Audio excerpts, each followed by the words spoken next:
Вы не имеете права, я малолетка! Силер эмне жинди болдуңар? Кыздарды армияга алып баштайлы деп келдиңерби? Бардыгын эмес. Мына конкретно ушул кыздарды. Каяктагы армия? Кыздарды армия алса, смело барабыз деп ким курат эле? Чакыргыла, биз барабыз. Мындай найм отсак айтылып кетти деп эмне болду эми? Кыздар тандагылар. 1 ай түрмөдө, же 1 ай армияда. Тигил жакка дагы, бул жакка дагы барбайбызга барам барбы? Жок. Мен үйдүн жалгыз кызым, мага барганга болбойт. 180 красавчиктер каякта эле? Назгарзада. Сүйлөшсөкчү. Годен. Фигураң жок жетим. Бүгүндөн баштап силер чачыңарды дайсанга эмес, шамалга ургатасыңар. Наряд деген кийим эмес, ал деген жумуш. Эми болсо, силер балдардын аркасынан чуркайсыңар. Кечинде Поки, Ноки деген СМС эмес, Отбой деген командага уктайсыңар. Жакпайбы? Америкага барып жашагыла, Европага барып жашагыла. Где-то я это уже слышала. Кыздар, болбойсуңар, силер күтүп атпайсызбы? Адамзат носкини качан эле ойлоп тапкан. Силер болсо до сих пор бага чүпүрөк менен бутуңарды ороп жүрөсүңөр деген. Робот, пылесос. Бул аябай керектүү нерсе. Ухаживать этсин, нормально ухаживать этсин. Тем более менин характеримди көтөрө албайт.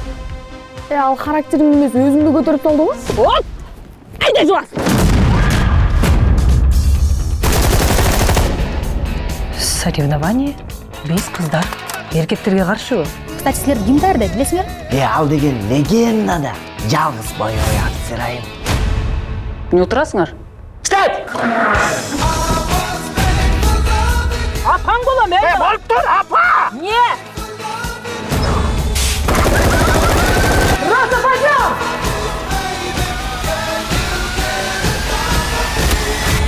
Кыздар, силерге шашыңарды ала элексиңер да сих пор.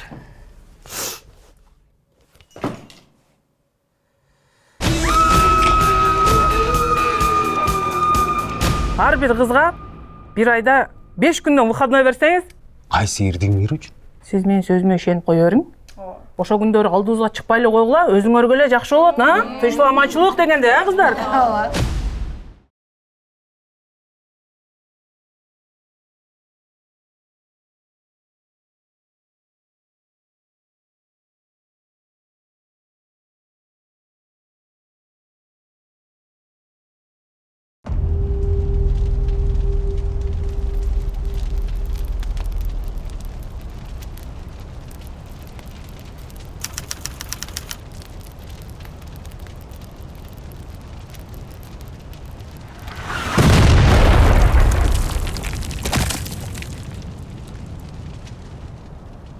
Сапаров!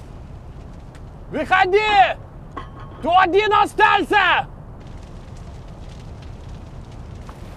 ولا حدا لا حدا يجيب بقى Кары, лава ярган ولا حدا Шайтан бажа.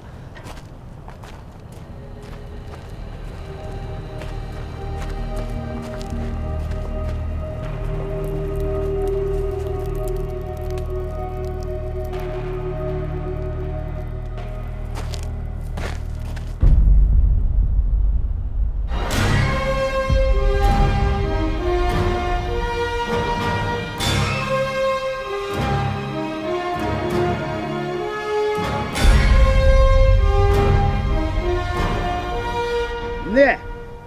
Такта койногуңар келип атабы?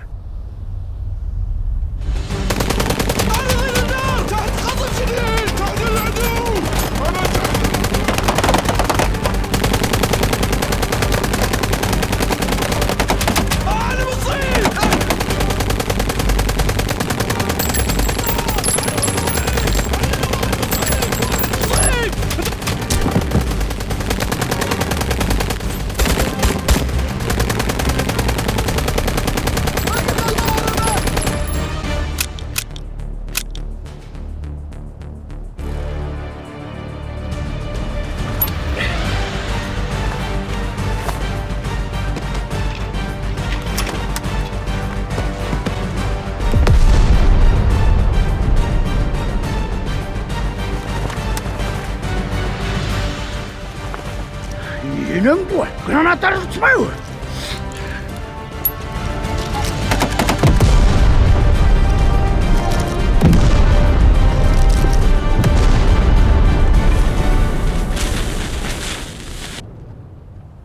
У него будет дочка!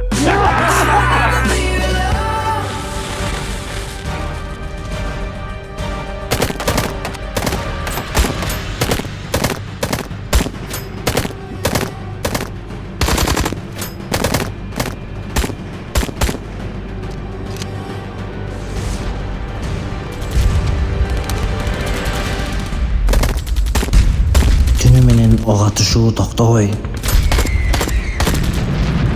Гранаталар жарылып,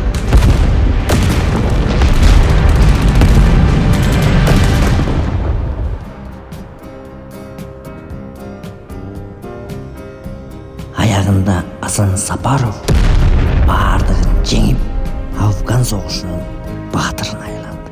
Кечиресиз. Бирок Афганистанда согуш 89-жылы эле токтогондо. Сапаров азыр служба кылып атпайбы? Силер канчанчы класстар? 5-чи. Мне тарсоо кирип атам уже. Ооба. Сыгыл ушинтип Сапаров ошака барган, ошактан ушундай окуялар болгон. Мекенди сүйгүлө, армияга келгиле, макулбу?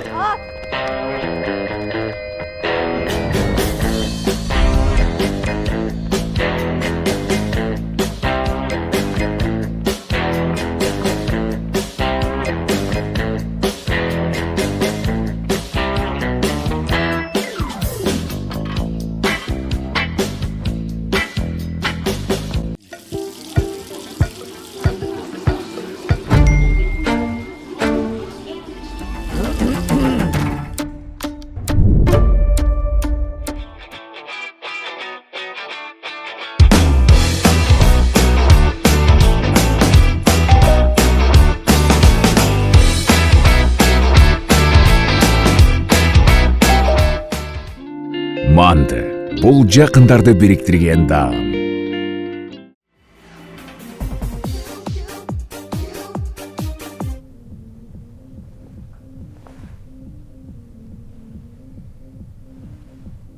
Окшошту? Вроде окшошту. Болбойсуң бей. Менин. Сага не болгон? Атам менен апам келген, эмне алдына соп-соо чыгалайм ба? Көкме атаң көрсө не дейтин аны? Не демегиле? Молодец, балам, эркек деген ушундай болуш керек дейт да. Ашка, мына көкме сен жардам берип атасыңбы? Өзү келип сурады, анан кылып берип койдум. Аша чаап кеткен жоксуңарбы? Ананчы. Мына эки тишти жууп туруп, алдыңкы эки тишти. Атам менен апам кеткенден кийин салып койсо болобу? Көкме болбойчу, ушундай да болобу? Братан, сиз мени түшүнбөй атасыз. Атамчы армияда служба кылып жүргөндө күн сайын таяк жегенин айтат эле да магачы. Анан мен чыгып алып мен эмне дейм? 3 маал ысык тамагы менен курортто жүрөм деймби? Башың иштетчи. Экинчи киргизбей эле койсуң, Ашкамдан. Баш тездетчи. Сураныч бар да. Суранбай эле койчу мен. Сураныч бар. Ассаламу алейкум ата. Келип калдыңызбы? Келбегенде анан эме. Балам армияда жүрсө кантип келбейин? Ана жигит болуп калсың. Бара келди. Ден соолугуңуз жакшы? Жакшы. Я очень скучаю по тебе. Жан, потерпи 20 дней. Я свой отслужу, и уже точно будем вместе. 20 күнүн ичинде эч ким ала качып кетпес эле. Ошол ата, башында кичине кыйналдык, анан азыр жакшы эле. Армия деген кичине кыйнайт. Кыйнабаса армиябы? Ассаламу алейкум. Валейкум Ассаламу ассалам. алейкум. Не кылып турасыңар? Атам менен сүйлөшүп турам. Атам менен? Ооба. Кандайчы атам менен? Ошондойчу эле. А менчи? Сен деле атам, бияк деле атам да. Ушуну болмок белем. Жакта атам, биякта атам деп. Ата деген бирөө эле болот. Балам? Бул эмне деп өрөтүп атат?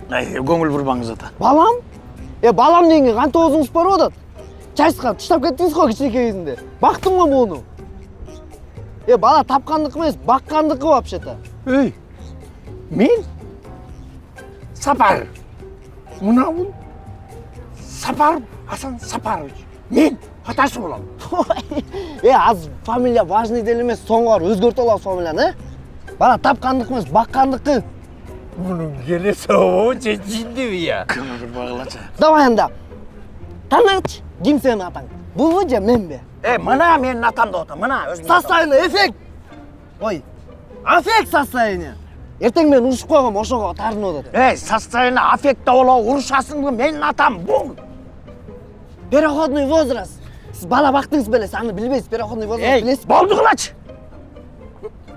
Сен дағы атамсың, бұл дағы атам. Сен армиядағы, бұл өзімдің атам. Сапаров, КПП-ға. Мен келгенше ұрысып кетпей жөн тұрғылашы. Барып келейін. Ұрыспайыз, балам, бара бер. Балам, бара бер. Алтынға кетті. Ешбір антет. Сен ұрып атшау бұл жақта. Шүгір ұрып атышат апа. Мындай тұрчу. Я улым аман есен ұрып атабы. Құдайға шүгір ата, күнінде ұрып атышат. Ертеменен ұрып ойғотып, кечінде ұрып ұқтатып атышат. Азамат, шындағы служба қыз керек. Сен дет болушың керек еле ғой. Мен ата сіздер уағында 2 жыл служба қылғансыздар тұра. Ооба. 1 жыл таяқ жеп, 1 жыл дет бол. Мен бізде 1 жылдық служба. 2 жылдық таяқты 1 жылға батырып, бердіріп қылып атышат. Бұл жағы башқача болып барады тұр, улым, а? Ата сіздердегі армия емес та мына біздікі армия ғой. Ой, Азамат, мен нанып кетем. Ата ақырып. Не oldu? 3 қауырға сынғанда ата. Улым, кезінде менікі 5 қауырған сылған, 5. Еркек баласын үшін служба қылу, улым. 5 жыл. Молодец, ова. 3 өделі жақсы бұлға. Ойлан көріш керек. Сык, шөлі үшін алға мызам бұзылады қабыл албай қойды. Радио, телевидение, газеталарда чағырдан бастап көрді. Білем, Жамбарақов бүт жақтан жолды бұлып салғандай. Мақсат айтпадым білем, мен саға уара болбочу деп. Таза емес пе, шайлоону бар жал ұтты да. Доғышты сатуу деле алды эле тандоого жатат. А кийин бирдеме болсо зыянын өздөрү тартышат. Анда неге доғыш сатпағандар зиян тартып жатат азыр? Кандайча? Жамбарақов шайлоодо доғыш сатып алуу үчүн $2 миллион короткон. Ал акчаны болсо строительный компанияның бюджетинен алган. Азыр ал компания банкрот деп жарыяланып, 450 үй биле үйсүз калып кетти. Жамбарақовдун ал компанияга кандай тиешеси бар? По документам эч кандай тиешеси жок. Бирок по факту компания ошонуку. Өзүнүн ордуна башка бирөөнү дайындаган. Компанияны башка бирөөнүн атына каттаган. Ызуучу чыгып тергөө жүргөндөн кийин азыр анын директорун камашты. Эми күнөөсү жок болсо эмнеге камалат анда? Кээ бир адамдар $300 000 алып 5 жылга мошенничество үчүн отуруп коюш ушундай маселе деле көрбөйт экен да. Азыр мыйзам алдында Жамбараков таптаза. Ушул ишти ачыкка чыгарыш үчүн сиздин жардамыңыз керек болуп атат мага азыр. Мен армияда жүрсөм эмне кылып жардам берем? Келген себеби ошол. Эртең силердин частиңарга жаңы солдаттар келет. Алардын катарында президенттин баласы бар. Койчу, анда биз угат элек го. Эч ким билбейт. Жада калса штабтагылар да билбейт. Баласын өзгөчө мамиле болбосун деп аты жөнүн жашырып башка фамилия менен азыр кызматка жиберип жатат. Сен аны каяктан билесиң? Саясатта систем башка эле тааныштарым бар да, мындай керектүү маалыматтар менен убагында бөлүштүрчү. Бул президенттин кичүү баласы. Чоң энесинин колунда өскөн. Интернетте бир да сүрөтү жок. Келбети кандай экенин эч ким билбейт.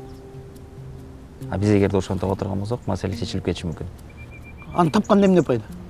Могу иштин далилдерин баарын баласы аркылуу атасына жеткире алабыз. Асан Сапарович, мен оюмча Жамбараковдун орду жогорку кеңештемеси түрмөдө болуш керек. Амакта 450 үй бүлө эптеп тапкан акчасын алдатып атышат. Ошолорго жардам беришибиз керек. Ошон үчүн жакшылап бир ойлонуп көрүңүз. Жардам берүү сиздин колуңуздан келет деп ойлойм.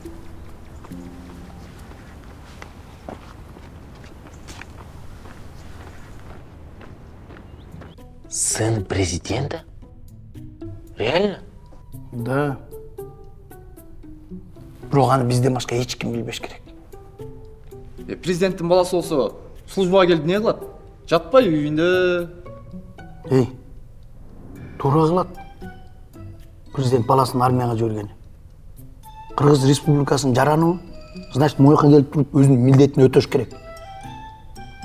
Туура ата? Ата дебей калчы мен. Эмне характерин көрсөтүп аякка отуруп алдың? Ойлонуп атам. Эмнени ойлонуп атасың? Качан карылар үйүнө мени алып барып жаткызып коюптур. Бабак мээримде эле жок сен.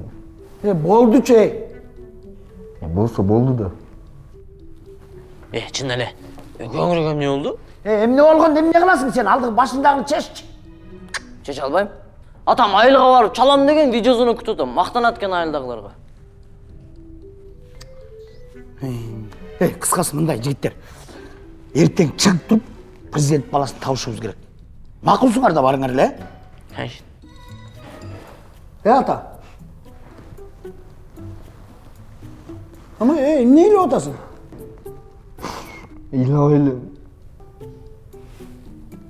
Bolup durçe mal deli atam. Sen deli atamsın da. Kimiz görüp жақсы көрөсүң? Cinde olma çoşulda söz be. Бирок, тура эле, өкүлөп баккан жакшы да, жеңилирээк болот. Неге ökölüp? Kaynatamçı. Эмне тура эле? Доляда канча адам бар өзү? Сен башында айтпайт белең ошонун баарын? Başında aytkanda эмне болот эле? Сен тандамаган эмес болчуң. Мен менен 3 болуп атпайбы? Эмнеге 3? Ökül adam kaçta kalat? Кайсы өкүл бар, сен эмне? 4 барбы? Болсам ne болуп тур? Болмок белең ошо. Болот, болбойт. Өзүң шартың болсо 4 аталуу болгонго чейин уруксат да турабы? Sen canını jap çıktın mı? Gerek bolsa meniki 5'e. 5'e? Ova, men gördük bunu. Ha bizde 2 ökül atadan koyat. Kızına birdi, balaga birdi. Düşündün mü? Siz bala емес, баяğı oldunuz-га? Canını jap sen kokma. Betinde çoğucu. Сен болду ма? Сүйлөөчү макулбы? Мен да сага сүйлөйм.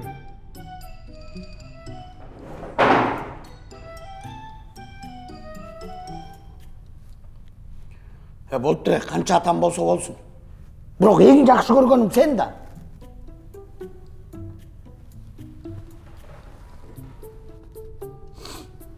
Болuptu 3-cü orun. Ökül atam bizge şakek salbay anan toyga dagı koşumçasını az el alıp keliptir. Qarasa o 2-nji orun. Kaynatam kızının kalbini momça surap baş jen astırıyan çürgün. Ошондо эмне? 1-чи орунга возможностьтар барбы? Жок. Макул анда 2 болсо деле ыраазымын. 2 деген сонунда турабы? Boldu anda çeçtik mi? Ha? Tarmay yok. Atol. Atol. Bala. Moskva gittik jatalım.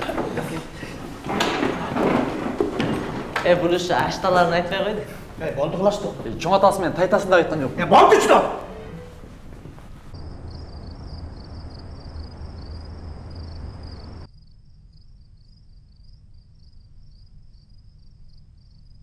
Balam! Gel beri. Day day day day day day day day. Day day day day day day day day day day. Gel beri. Day day day day day day day day. Day day day day day day day day day day. Day day day day day day day day day day. Balam. Day day day day day. Day day day day. Day day day day gel. Bana gel, bana gel. Day day day day day. Balam. Balam. Day day day day.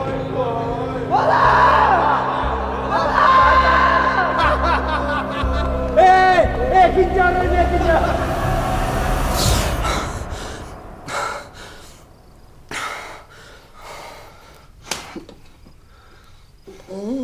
Emne? Şununla kidet et gittin mi? Normal kızsın mı? En buran gelir.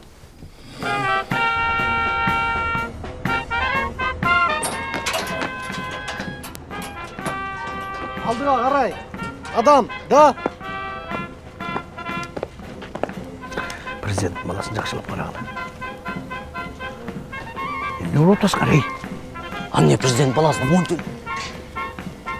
Ал жөнінде бізден башқа ешкім білбеш керек.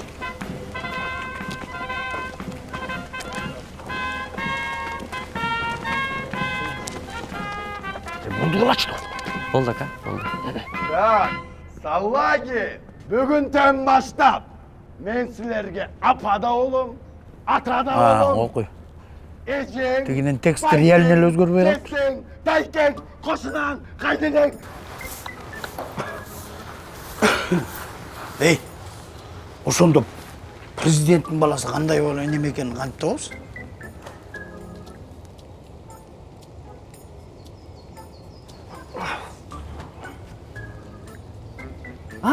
Менде мощный идея бар. Анекдот. Анекдот? Енді до конца ұқсаңыз. Өзбекстанның, Россияның, Қырғызстанның президенттері чогулуп калыптыр да.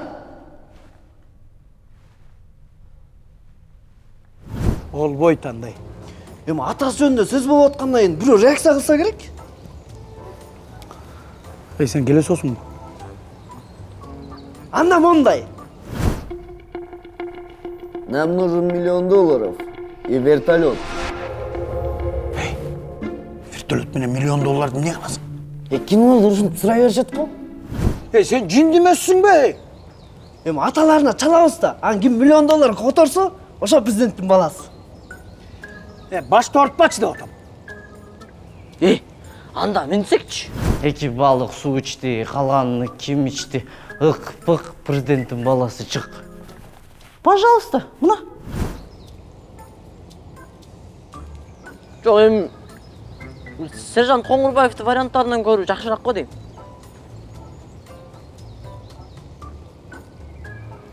Мындай логично ойлонолчу. Президенттин баласы кандай болушу мүмкүн? Ну, стабильно. Он должен быть ухоженным, симпатичным. И высоким. Ой, президенттин баласы эмессиң го? Жолдос сержант, алардын тиши тегиз болот да. Жо, бизге окшоп тиши түшөрдө оорбаса керек дейм да стоматологко. Алардын иши бети ак болот.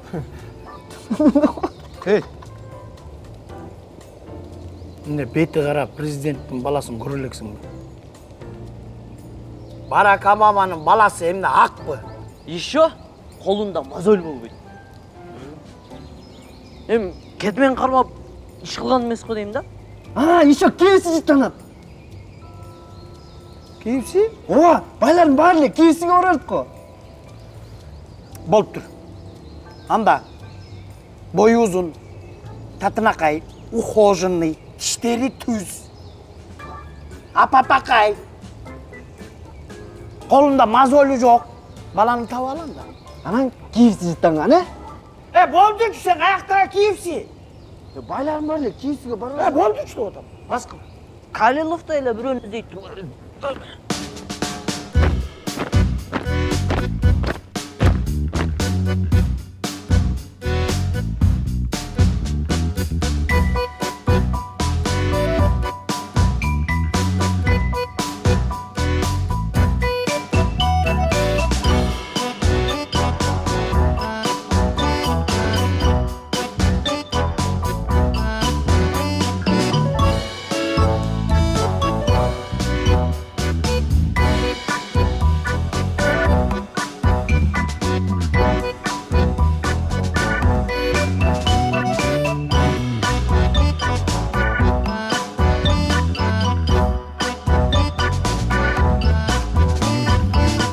Президенттин баласы явно эле насыбай атпайт да турабы?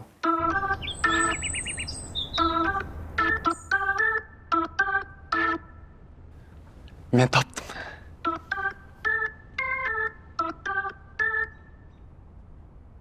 Тынч эле акалар, чакырдыңарбы? Мунун акалары деп атпайбы? Не болду?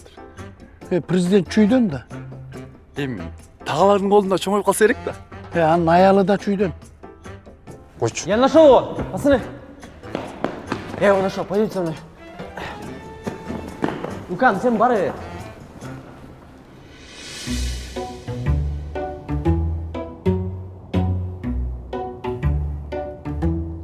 Бул бою кичинекей бирдеме экен го кийбиреген. Президент баласы ушундай болмок беле. Вы посмотрите, как он разговаривает. Тем более по телефону. Атам билсе билесиңерби эмне кылаарын силерди? Акырын атама билгизбей бүтүрүп койгуламыңар. Же, атам кандай адам экенин унутуп койдуңарбы? А так не положено.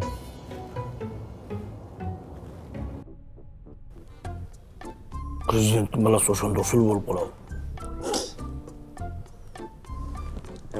Президенттин баласы мисалы кичинекей докторский албаса го. Бул жанагы ушталай бер, кичинекей болуп калган простой карандаш го. Бул деген жанагы мындай чопалан идиш жасайсың го, берилип жасап атканы. Мана жеткенде кичинекей жери бузулуп калат го, ошондо элеңде талкалап жасайсың, бул ошол го. Бул жанагы универсальный зарядкага Nokia'нын батарейкасын койсоң, түнү менен шишип берет го, ошондой го. жиндесиңби? Бул эми президенттин баласы да. Эй, болду калачы. Мисалы мен ишенген жокмун. Ушул президенттин баласы экенинечи. Давай бирдеме кылып текшербейлби? Давайте атасына кат жаздырып көрөбүз. Катын алып окуйбуз, ошондо баары точно билет. Аты менен фамилиясын жашырып аткан эми ошо катка баарын жазып коймок беле. Ооба да. Ата кандайсыз, жакшысызбы? Ден соолуктар жакшыбы? Өткөндө Путин аштан келди эле, аман эсен жөнөтүп алдыңызбы дейби? Путин ошондо аяштасы болуп калат да. Кайда? Үйүнө келгенде, аяш улум чоңоюп калыпсың. Мен могуга шоколад алып же деп 200 сом берип коет болду экен. Ты что, совсем что ли? Это ж президент. Минимум 300. Президенттердин деле WhatsApp'та группасы болобу? Мындай СНГ ынтымагы дегендейчи. Конечно, бар да андай. Аяктан деген эме дейт да. Биз сыяктуу эле. Жигиттер өткөндө шосто түшкөн сүрөттөр кимде бар? Болсо жөнөтүп койгулачы, керек болоодо тынк деп голосовой жөнөтсө керек. Кимде банкта $1 миллион бар, жөнөтүп койгулачы, эртең которуп коем дегенчи. Серьезно болгулачы. Президенттин баласы ушул эмес, текшериш керек. Ушуну ойлоңгулачы, жалжактабай. Болдучу деп атам.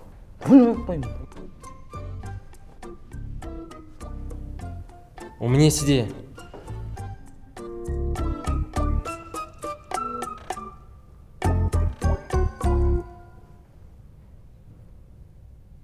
Гениальный планың ушул.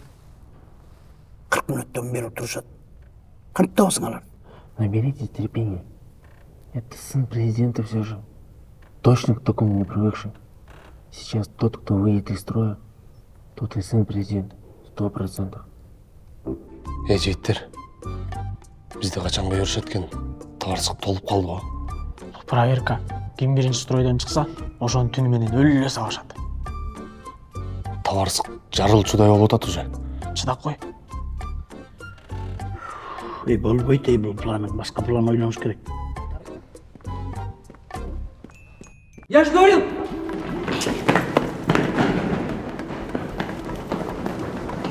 Бала жаш кетти окшойт.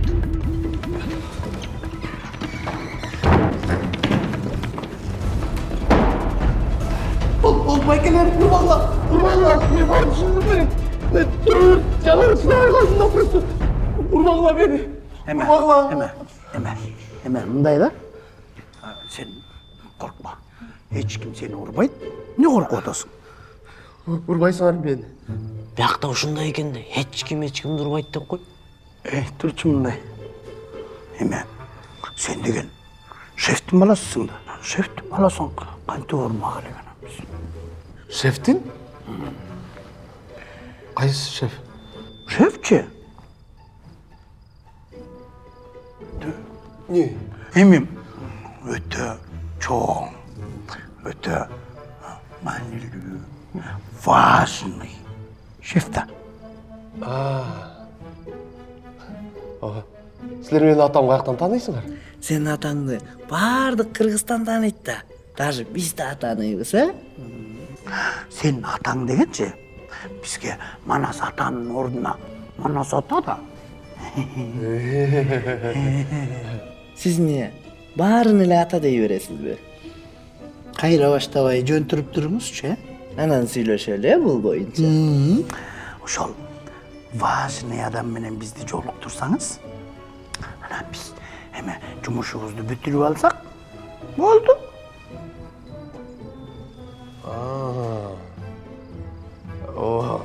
Менин атам важный да бирок. Кел десең эле келе бермек беле. Эме баласы чакырса келет болуш керек, Ооба. Бирок андан мага кандай пайда дейм да?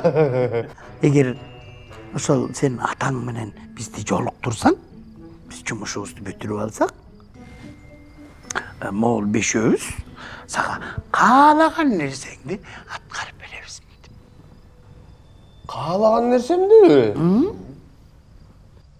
Прям каалаган, Любой нерсени. Мына мен отвечать этем.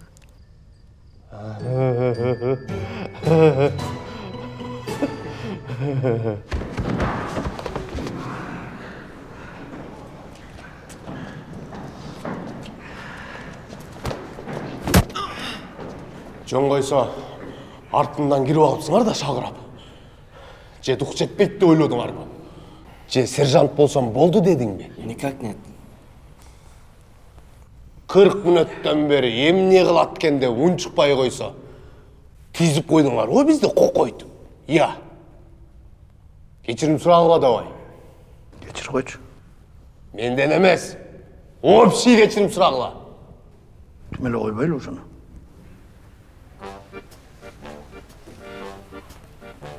Атама чалбай коем анда. Давай! Кечирип койгулачы. Катура! Кечирип койгулачы. Мындан кийин ушинтип тизгениңерди көрбөйүн. Наряд, маряд, нар жака, бер жака баарын өзүңөр кыласыңар. Түшүндүңөрбү? Ооба. Ушул жерде турган солдаттарга бириңин колуң же сөзүң тийсин, мен силер менен башкача сүйлөшөм. Уктуңарбы? Ооба дейм.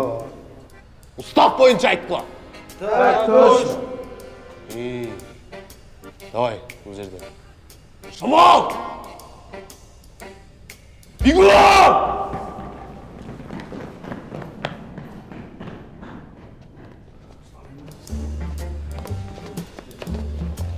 Сен туалетте урат деди келе, не кетти бул жагы?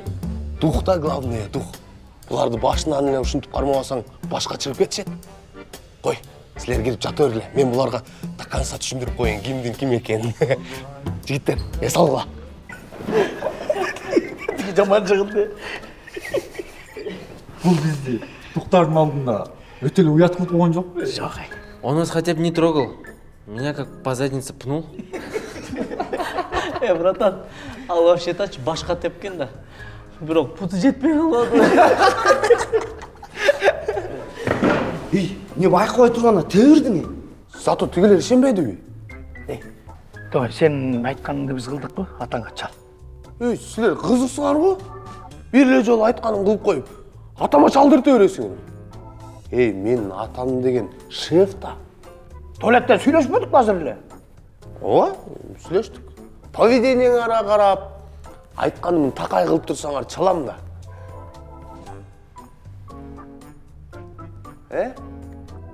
Давай анда, жаткыла. Жаткыла дейм. Биз сүйлөшүп алып жатабыз, бар жата берсен. Силер жатпасаңар, мен уйкум келбейт. Давай, жаткыла дейм.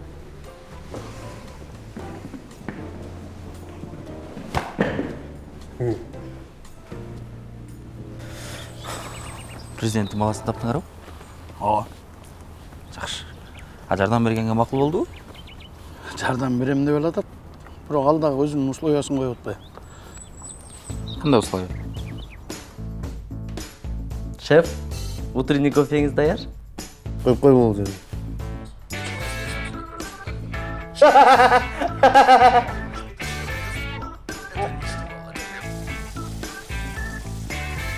Таза, алып кет атат. Давай. Шеф, экинчи порцияны. Үчүнчү порциячы. Азыр. Давай, бегом! Короче, ал макул болот. Жакшы. Анда Жамбараковдун жардамчысы менен маселени кантип чечебиз, ошону ойлонуп коюшубуз керек экен. Анын жардамчысынын кандай тиешеси бар? Көрсө, шайлоо агитациясы менен курулуш компаниясынын бухгалтериясын ошол жүргүзчү экен. Анда бизге керектүү бардык документтер бар. Эгерде андан ала турган болсок, Жамбараковдун бүт булуктары чыгат. А сенде анын адреси барбы? Сиз барганда эмнеси менен сүйлөшмөк беле? А мен аны менен сүйлөшөм деп ким айтты?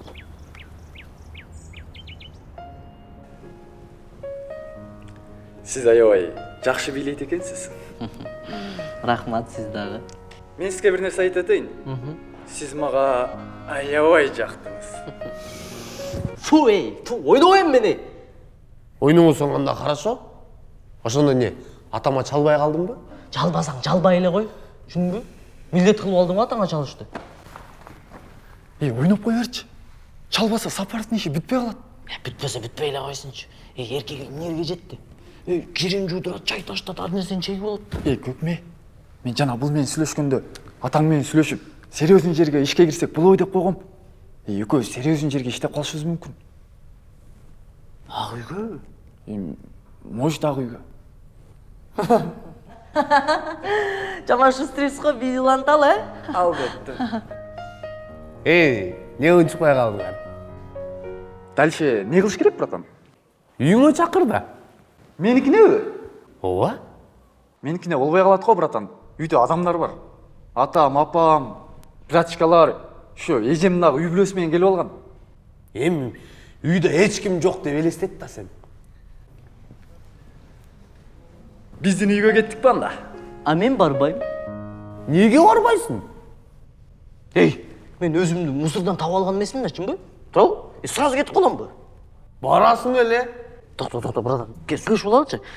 Мени кандай кыз элестетип атасың мындай? Тарбиялуу, жакында уруунушка ниети бар. Жакшынакай кызмынбы же күн сайын клубда кайфовать этип жүрөрүмбү? Ошо клубда жүрөсүң. Клубка анда-санда барам же постоянно? Каждый пятница барасың. Ох, швейде иштеп турбаймынбы? Тамек тартам, тартпаймынбы? Тартасың? Эссе манго, эссе голдбу? Анын кандай айырмасы бар? Ишенип кой, айырмасы бар. Эссе голд, хорошо. Точно швейде иштеп турбаймынбы? Так. Мынтип жегемби же мынтип жегип атамбы? Мынтип жегип атасың. Мынтип жеккен муну карабайт братан, эркекче. Анда мынтип жегип атасың. Мынтип жеккендер да карабайт муну, походу мас окшой ма? Арактан бастырып атасың да. Аракты өзүң ичип атамбы же кола менен запивать этип атамбы? Таза өзүң ичип атасың. Жок, кача бир закускага салат-малат жейинде же бастырып жүрүп бирөө эти башын жыттаган жерим барбы? Ошентип бирөөнүн башын ошентип жүрөсүң да. Бирок кусуң өлүп калыптыр сеничи. Кус өлүп калыптыр. Башка кыз жок экен? Карасаң, мындай эки жактычы. Пол, сен үйүңө чакырчы. Братан, жарым сааттайын барсак болобу? Азыр атам үйдөгүлөрдү алып, бошоп кантат үйдү. Алып кетсең алып кет, пожалуйста. 2 саат убактым калды, алып да ишке чыгышым керек. Мальчиковый куртка кийип атабыз, понимаешь? Крой толуп тура, болду эми. Кеттик. Тура.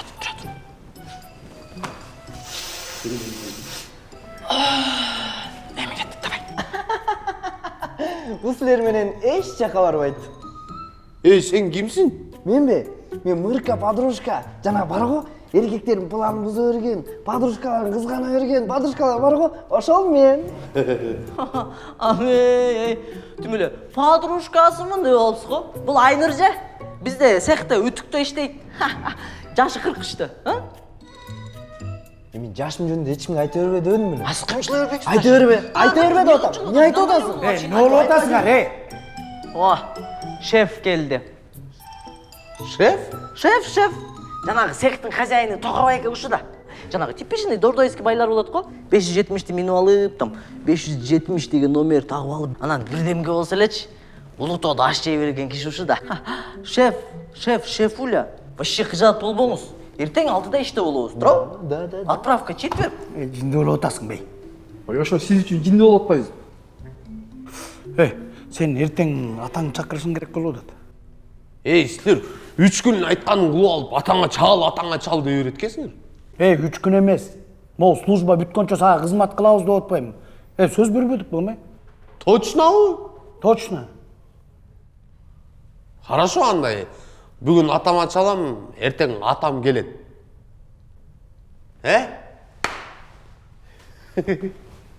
Айныр эже, ишиңизге ийгилик. Рахмат.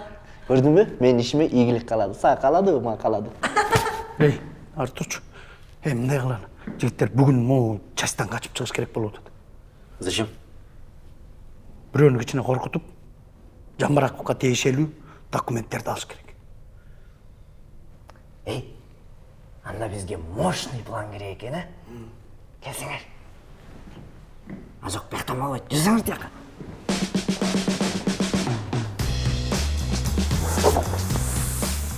Мына план. Бул казарма. Биз бул жактабыз.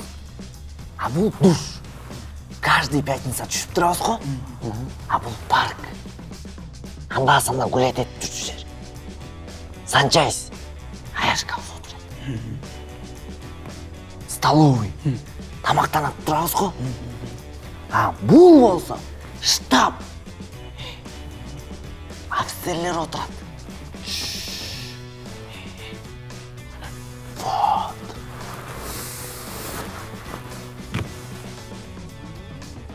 Sen bizge жөн эле частьтын ичине экскурсия кылдырып койбодуң ба? План кана? План ба? План оңой эле. Маяктан чыгабыз, забордан аттайбыз. Болду. Ошону айтыш үчүн анан 2 саат бизди күттүрүп моуну чийдиңби сен? Эмне? Просто мен чеченеден 5ке окучумун да. Пайдасы тийсин дедим да ошол жака. Кандай болуп тур могу? Базар жокту чийип коюпсуң ба, братан? Анча желеккал чийип койбойсуңбу? Сендейлер цехта акчаны кырат да. Койчай. Конечно. Не, ладно, мы через забор-то перепрыгнем. А до города как-то же нужно добраться. Маяктан секиресиңер. Мен болсо маяктан машина менен келем. Силер күтүп тургула макулбу? Кандай экен? Кал кеттик. Мен муну абайлайм.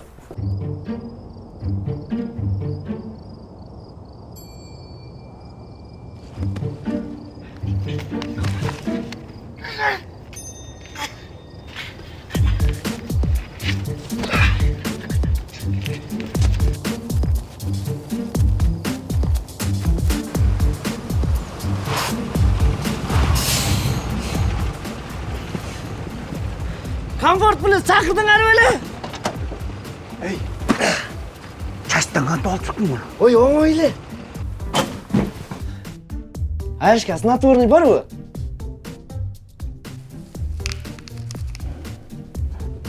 Жолуш капитан, чай. Жусупов өлтүрөт бизди.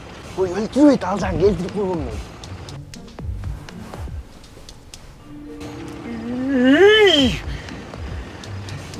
Отур. Каяка баратасың? Артына отур, өзүм айтайын. Тиги снотворныйдын күчү канчага жетет экен? Билбейм ошону. 3 часа минимум. Жакшы анда. Биз бат-бат барып туруп коркутуп туруп тигилерди. Документтерди алып алып кайра келип калыш керек экен, Ошончу 2 гранатаны алып алгам да.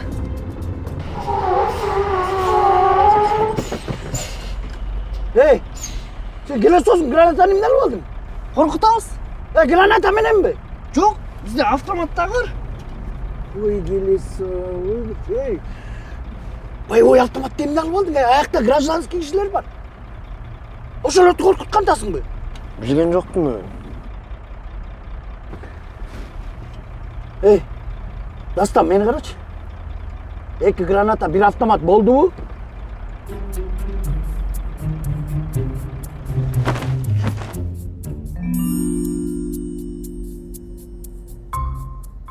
Кандай экен? Биз эмне согушка баратабызбы? Жобой? Анда эмне алып алдың монун баарын? Автоматко болуп тур. Гранатометти эмне алып алдың? Баягыда жардам тийбөдү эле. Бүгүн да керек болуп калабыз. Анча болду пулеметту деле көтөрө чыкпайт белең.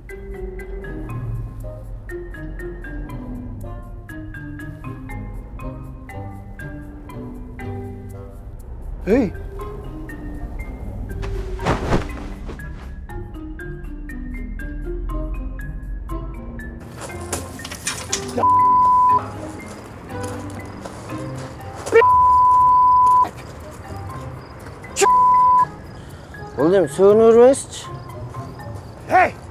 Түшкүлө. Бас кеттик. Жигиттер, суранычы. Тынч бар, тынч келеличи. Биз бул частьтан качып чыкканыбызды эч ким билбеш керек. Ошондо частьтан чыкканыңызды эч ким билбеш керек болсо, Инстаграмдагы стористи далилдетип коюш керек.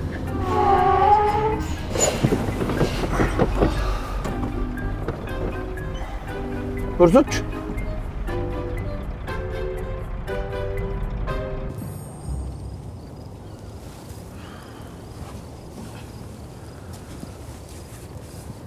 Эми өчүрүп койдум.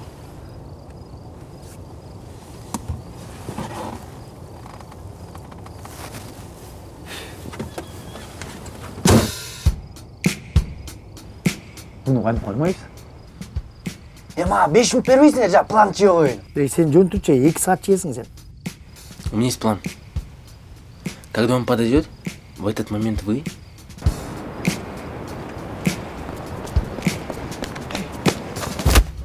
Жоқ, ей, болбойт. Анда елестеткіле. Бухгалтер келді. Өу. Қандай екен? Бұл?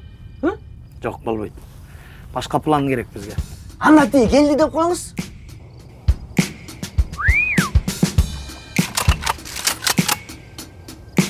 Балақай, атсайын бі? Атсалекте жүзге түстен бай? Қандай екен? Анда көшігімділігі сайын, Ей, мындай қылсақчы. Ей, сен сөйлеп өтші. По-любому сенікі мұнықынан 5 пантовый. Бірақ сенікі жақсы екен. Жанағы бірақ, ей, балақай деген сөзіңді алып еле салшы. Айты өрейінші. Жоқ, тот. Автоматтан алып бас кетті.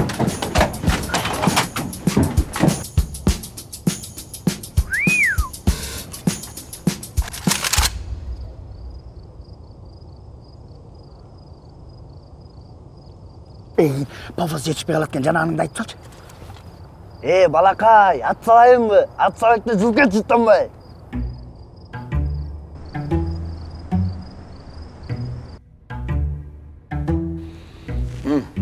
Жігіттер, не қылып қиынайыз мұны? Может, его ноги привязать к танку и прокатить по полю? Анда жөнөкөй олып қалады. Ей, трехфасканың тоғын жұлып келіп тұрып, тоққа тарттырайлы. Алделе слабый. Сиязбек Сканалевтің мына минут деген ырын 1 сағат үнін қатты қылға қойылы.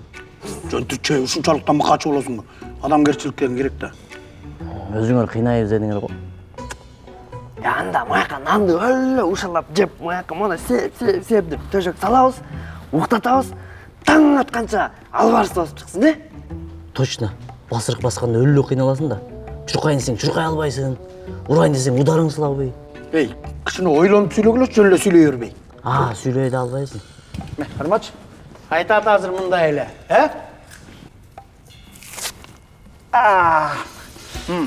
Сапаров, адам ұрдаған бұл чоң қылмыш екенін өзің білесің.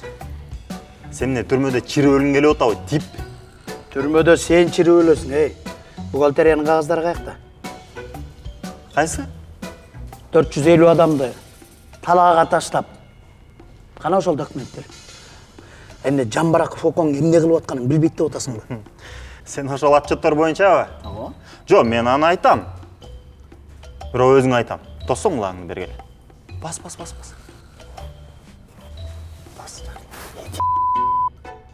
Айтпайсың бе? Берші граната! Берші гранатасын!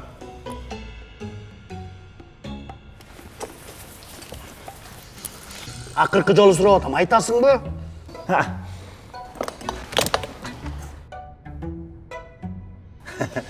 Сен мне мой щеголдарды алып келіп алып, қолыма учебный граната қарматып қойып, қорқытам да ойлап атасың ба? Ме гранатаңды? Бұл учебный да?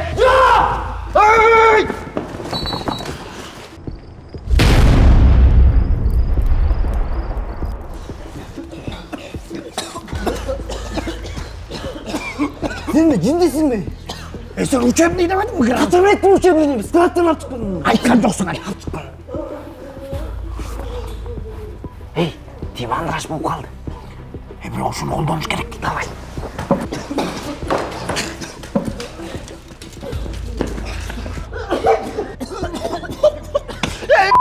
Сапаров, сен не келе соғысың ба? Өліп қалсам не олатыны ойламайсың біраз. Азыр деле кечемес. Қаяқтағы кечемес. Сен түсінбей атасың. Сапаров, тоқташы. 3-ке чейін санайын. Жарылып өтесің. Сен! Жамбар қапқанда Аз бұл 2.60, 2.70, 2.80 дейші түрі жоқ. Сразу 3 деп айтам. 3! Айтам, болды айтам. Қаяқта документтер? Документ үйде, сейфте. Қай сейфте? Мен кабинетінде картинаның артында тұрады. Гранатаны жоңғойшы демесі. Базар жоқ жігіттер, біз тұрғанда спецностан отдыхает қой, братан, жана граната жарылды ғой. Ошондо бүт жашоом көз алдымдан өттү деп қой. Прям полный ғой? О да. Экөөбүзчү братан. армиядан кейін катташат экенбиз. Ойчай. Семейный катташат экенбиз. Анан сен үйлөнүп, 3 балалы болуп, ортоңчу балаң бир аз начар чыгып калат экен, бирок ага карабастан экөөбүз биргебиз, братан. Конечно. А Калилов братанчы, Калилов братан. Армия бүткөндөн кийин потеря деп кой. Койчу. Жок. Жана Балчандар деген WhatsApp группадан дагы чыгып кетет экен да. Ойчай. Ты что такое несешь? Братан, мен көргөнүмдү айтып атам. Өз көзүм менен көрдүм. Балконский досторум менен жыргап жүргөн жалганбы? Айт жалганды. Айтпайсыңбы? Лечиться надо. Лечиться. Менчимен. Братан, өгөз. Ак үйдө өз. Ак үйдө иштеп атабыз го. Ошондо шефтин баласы сөзүнө турат экен да, нормальный жашап калат турбайсызбы? Жок, мен нормальный жашап калат элем. Братанчы, бийлик колуна келгенден кийин көп эле кандай адам экени билинип, байлыкты көтөрө албастан иштен айналып кетти. Үйлөнүп, аялым начар чыгып ичип кетиптир. Светофордун түгүндө 20 сом берчи. Ичпейм, эмчекчи ичпейм. Фарарчы берейчи деп жүрүп калды. Эмне атасың? Братан, совпадение деп ойлодум эле, бирок пешенеңе жазылган ошол окшойт. Акырындырачы. Алло. Оғытым. Не деді? Жолғам деді? Ай, молодец, хорошо. Жеттір. Назыр бар, президентке жолғаттым. Оны көрсетіңізді, я? Полный. Башташыр болсам болмайды, не? Жок, братан. Сага бийлик жарашпайт дедим, жубайлы койчу. Не чого атасың? Отырғыла, чай.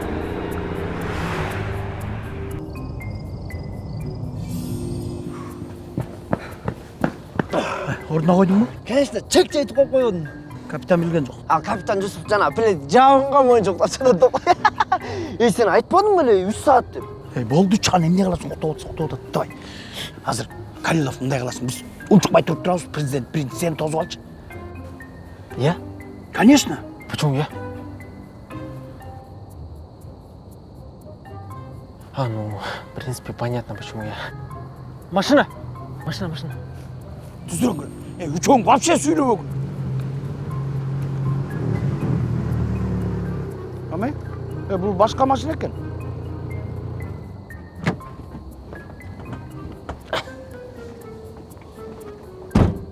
Ассаламу алейкум. Алейкум. Айдаңыз, байке, айда, бияка турба, давай, кет. Силер мени чакырдыңар беле? Кимди? Мени. Мен Эркиновдун атасы. Кимдин? Эркинов дейм. Докторский колбасанынбы? Я. Я просто понять не могу. Все вроде бы сходилось. Тем более он сам сказал, что он сын шефа. Атам чын эле шеф. Стройкада прораб да. Сен эмне бизди стройкага ишке алыш үчүн ушунун баарын кылдырып кыйнадыңбы? Эми мен деле ойлондум, эмне эле булар жанталашып атат депчи. Жумуш керекпи деп коёмун. Ладно, проехали. Лучше давайте найдем настоящего сына президента. Каяктан табасың, Бая күндөн бери издеп жүрүп тапканыбыз тетиги. Бизде убакыт жок башка. Тиги Жамбараков болсо биз анын документтерибизди алып кеткенин билет. А биз могу менен алышып отурабыз. Если убакыт жок болсо, солдаттар тиз болуп эле, ким президенттин баласы ушуну болуп калды, жардам бергилечи десекчи. Сен мен иштейби? Ушунча жашынып жүргөн эме, ошентип айта калсаң эле катардан чыгып, мен президенттин баласы, эмне жумушуңар бар, жардам бере калайын демек беле сага. Чыкпай айтал. А что если сказать чуть по-другому? Ребята, среди вас есть человек, который выдает себя за другого. Мы знаем, кем он является и кто его отец.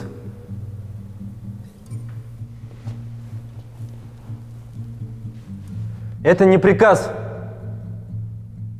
Это товарищеская просьба. Пожалуйста, выслушай меня внимательно. 450 семей могут остаться без дома. И мы хотим этому помешать. Но мы нуждаемся в твоей поддержке. И надеемся, что ты не останешься в стороне. Ведь основная задача солдата – это защита Родины и ее граждан. Если вдруг ты надумаешь нам помочь, то после отбоя мы будем ждать тебя в кабинете. И даю тебе слово. Мы сохраним твой секрет.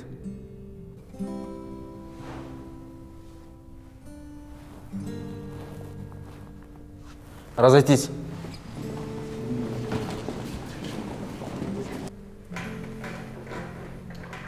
Братан, жана өлі красиво сөйлеп қойдың, ай. Негізі жақсы елеп аласың. Ушу WhatsApp группадан шығып кетпегенін еске албасачы. Заткнись уже. Миллион қос сөйлесе дағал келбейді, жігіттер. Түсініңіз?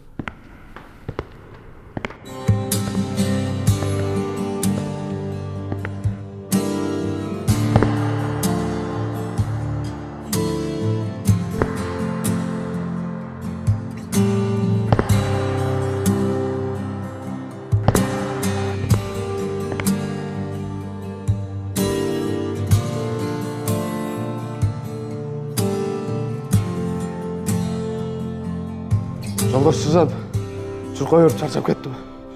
Жатып есе өрейінші. Бар жатыр, отбой. Жарайды. Мен айттым біле, мұныңардан ешқандай план шықпайды. Давайте подождем немного.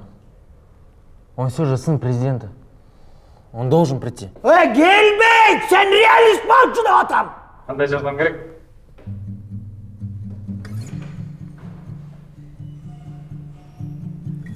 Ықпықтан шыққан мала ғой.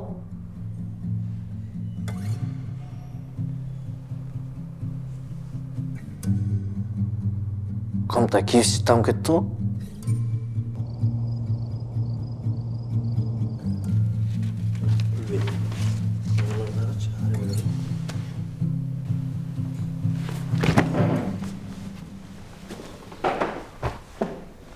Мен негізі атамның жұмысына таққыр келейішпен.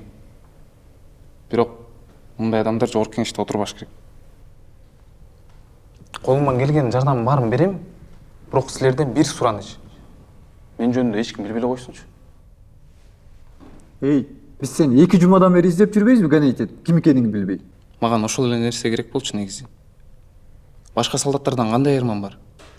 Эй, сенин атаң президент болуп атпайбы? Андан башкачы. Ошол эле да. Ошон үчүн мен окууда, жумушта, армияда президенттин баласы экенимди билдирбей жүрөм. Кандай результат болсо дагы, ал нерсеге атамдын артынан эмес, өзүм жеттим деп билдиргим келет. Тем более менин атама жакындагысы келген подхалимдер өтө көп. Туура айтасың, сөзүңө 100, жок, 200% кошулам деп кой. Азыр подхалимдер өлө көп да. Анан формаң сонун жарашып тура, көз тийбесин. Ну, в принципе, правильно делаешь. Вон у нас в школе сыну директора просто так оценки ставили. Менден сурай берсем болобу сага? Эметчи, сенин атаң президент да. Анан конок барганда столдун үстүндө зубочистка жок калды да. Анан конфеттин сыртын алып бүктөп туруп. Түшүнүп чыгып коебу? Ооба, кээде ошентип коет. Сенин атаң телевизорго көрүп отурат да. Телевизорго отурганда уктап калат го. Ошондо сен барып пульттүн өчүрсөң, эй, мен ойголоймун дейби? Баарындыкы эле ушинтет болуш керек, Сен атаң мына машина айдап баратканда, алда машина чат да. Ошондо монтип маргайт этип го, артта гайы бар деп. Жок, антпейт. Антпейби? Анда силердин холодильнигиңердечи, караңгы ачканда, силерде де мондай томат бар, үстү көгөрүп кеткен. Ошол анан көгөрүп кеткен немесин кашык менен алып туруп, көгөргөнүн алып туруп калганда мен тамак жасап саласыңарбы? Жок. Антпейсиңерби? Анда ошол эле холодильникте мындай бүрүшүп калгандай кичинекей пияз барбы, жарымдан кесилген? Жок, андай жок. Андай жокпу? Жок. Анда дегенчи, силерде деген мондай атаңчы машина оңдоп атат да, тамекини мондай чегип койгон. Мондай күлүп мондай түшкөнө койгон деп кой. Балам, 17-ci класста өлүп койчу дейби? Жок, антпейт. Антпейби? Эшикте чагылган болуп атканда, могу телевизор суруп койгула, чагылган антенна жарылып кетет дейби? Ооба. Ошондойбу? Соңку. Немечи? Дагы суроо берерсиң болобу? Болду, чей. Неме? Атаңа телефон чалып берчи. Хорошо. Телефоныңыз бар? Менде бар.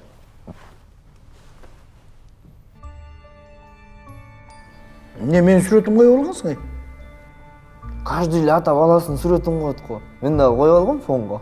Пароль. Эме 05 10 79. Мен туулган жылым го бул. Аны деген балалуу болгондо түшүнөсүң. Түшүнбөйсүң. Бул жаман кайгырып алыптыр го. Мен президенттин баласымын. Как будто атам ичет дегендей кылыпчы.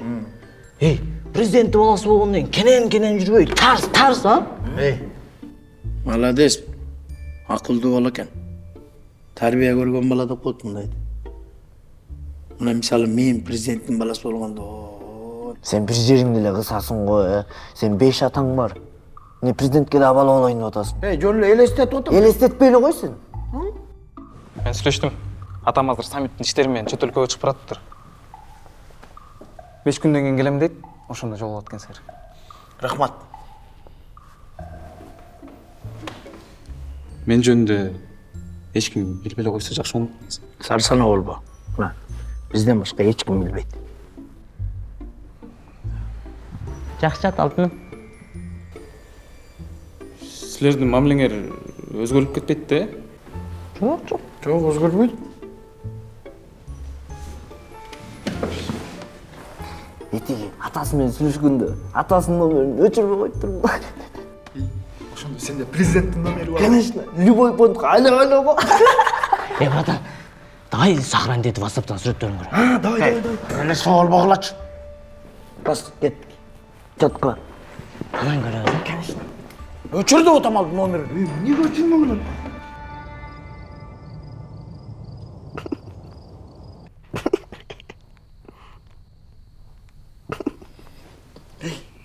Не шыңкылдайсың, уктабайсың? Президенттин номерин текшерип атам кет контакттан. Ким кантип сохрань этип койгон? Жиндисиңби сен? Жатчы.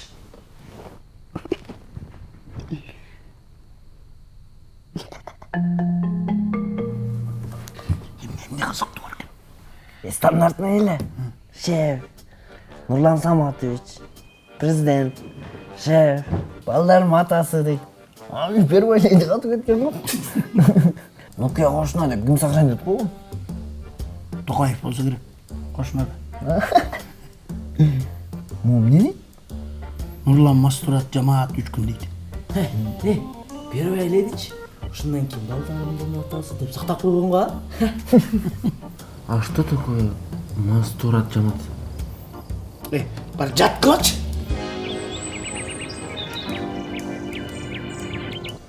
Молдомусаев, Камчебеков, уборка территории. Есть. Эрланов, Абдраимов, наряд по КПП. Есть. Джунусов. Я. Наряд по казарме. Есть. Амыны сөз көрүп турбу? Джунусов.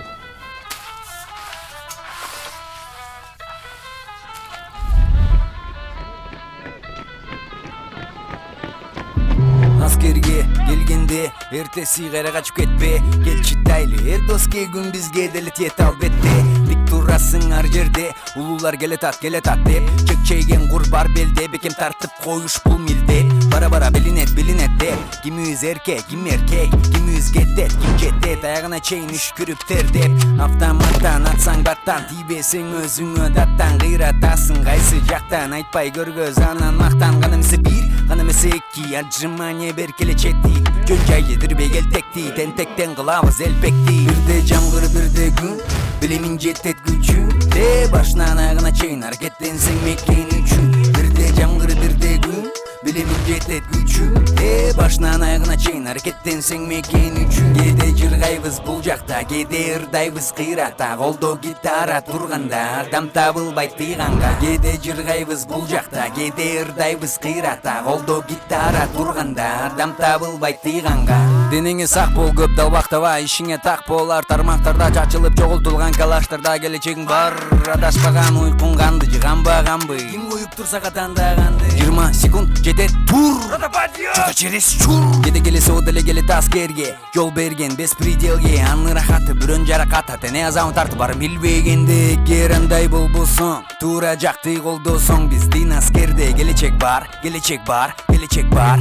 Керандай бол болсың, тура жақты қолдосың. Біздің аскерде келечек бар, келечек бар, келечек бар. Бірде жамғыр, бірде күн, білемін жетет күчі.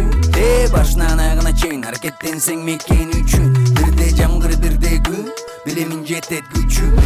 Башынан аяғына чейін әрекеттенсең мекен үшін. Кеде жүрғайбыз бұл жақта, кеде ырдайбыз қирата. Қолдо гитара тұрғанда, ардам табылбай тыйғанға. Кеде жүрғайбыз бұл жақта, кеде ырдайбыз қирата. Қолдо гитара тұрғанда, ардам табылбай тыйғанға.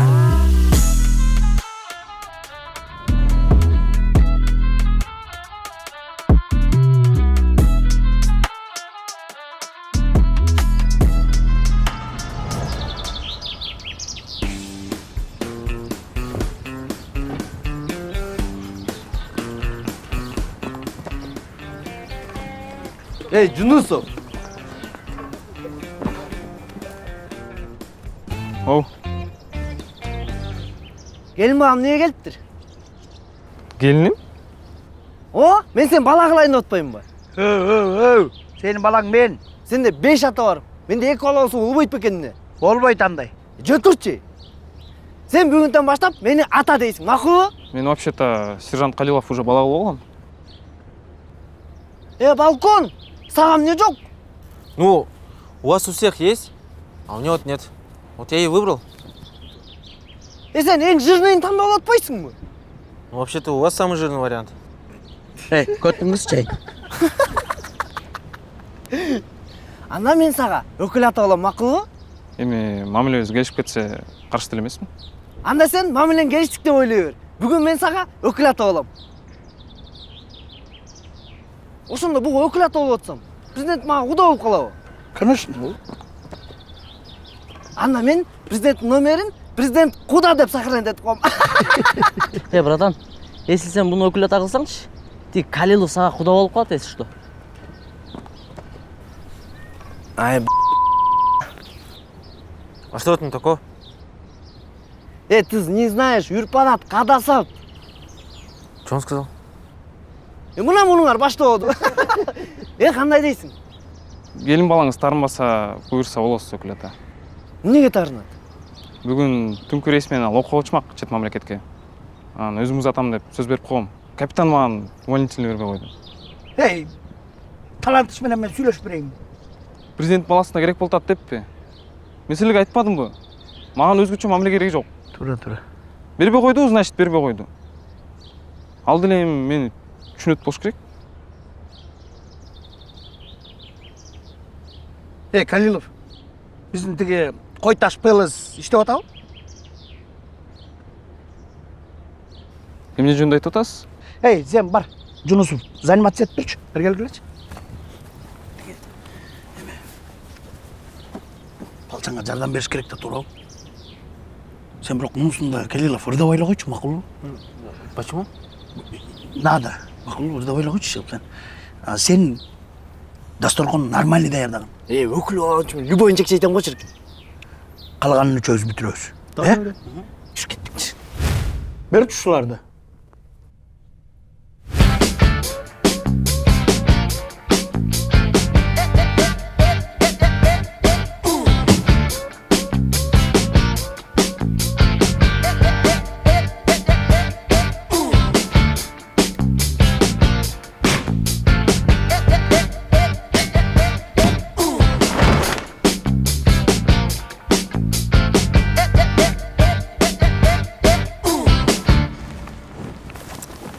Не oldu? Бабник. Бул жакта сени служба кылып жүрөт десем, кыздар менен жүрсүң го. Сен не деп атканын түшүнүп атасыңбы? Бул эмне, мо букет, макаронсу менен жебеген дубайский шоколаддар. Бул эмне? Ой, бул мага эмес. Тетиги ичинде бир салдыкка жардам берип атабыз биз. Калпың түгөнбөйт. Туйат. Мына мондосуңчу ата айтчы. Билбейм кызым. Бала эле бузулду. Чектен ачып кетти. Ата, чыныңызды айтыңызчы. Бул бирөөнү таап алдыбы? Бирөө фигня. Бул бешөөнү таап албады. Бул калп айтып атат. Эмне калп айтып атасың? Жындысыңбы сен? Калп айтпай эле сен да бешөө. Эркек болсоң айтпайсың бетине эле. Коя турчу, бул деген аялдарды айткан жок, бул эркектерди айтып атат. Эркектер? Сен эмнени ойлонуп атасың? Бул менин атам жөнүндө айтып атат. Мен өзүмдүн атаман кызганып атат бул. Айтпайсыңбы, Ооба. Сен эмнени ойлонуп атасың? Бул кимге? Айтып атпаймынбы? Бул деген президенттин баласына бүгүн түнү сүйлөшкөн кызы чет өлкөгө учат экен. Ошону узаталы дегенбиз. Президенттин баласы? Аны мен шашпай түшүндүрүп берейинчи сага. Точно эч кимин жокпу? Сенден башка менин эч кимим жок. Башканын кереги да жок мага. Мен сени эң биринчи көргөндө кандай сүйсөм, дагы эле ошондой сүйөм. Мен де сени сүйөм. Атаң өлгөнчө уя албайсыңарбы? Барчы, моуларды алып алып барчы. Эмне турасың буякта, Мейли анда. Жакшы ата, мейли санда. Мейли анда. Сүзүшүңүз. Балдар бетинен өп кой макул. Болчу. Баратам. Пока кызым. Белчан. Болчу. Баратам.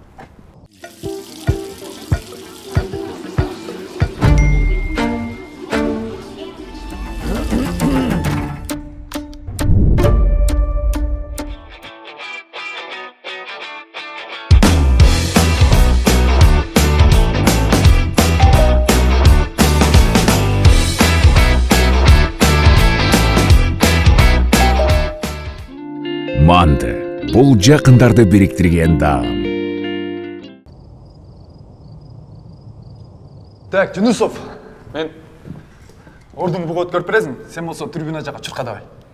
Жолдош сержант, мен бүгүн жүрүп атамын да. Эчтеке болбойт, туруп турат. Бего марш.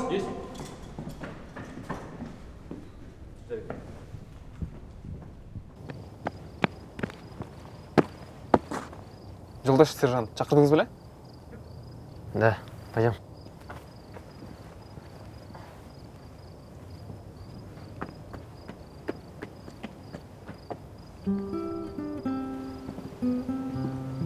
Сынок, у нас в армии есть такое правило. Мы своих никогда не бросаем.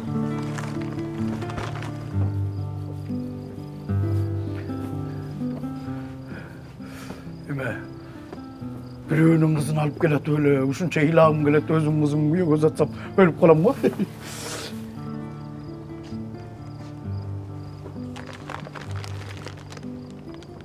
Сени көрбөй калам деп корктум.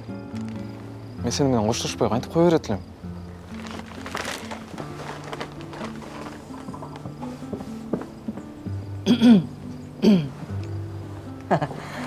Биздин Кой Таш Пелос ресторанына кош келиңиздер. Прошу.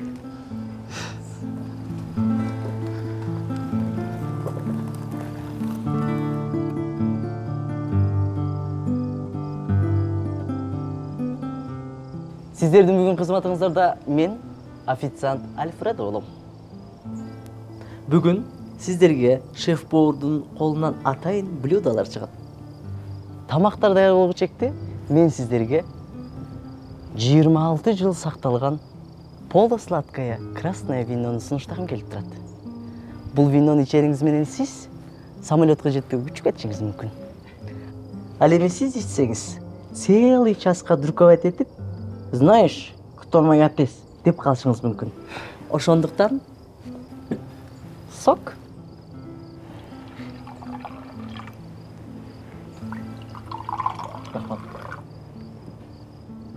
Кечиңиздер көңүлдүү улансын.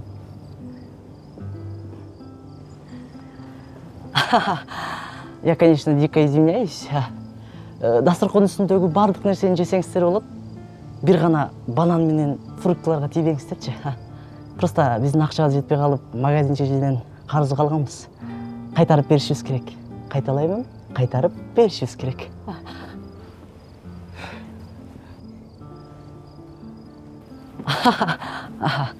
Просто сиздерге ишенич жок болуп атат. Алып эле кете берейинчи, а?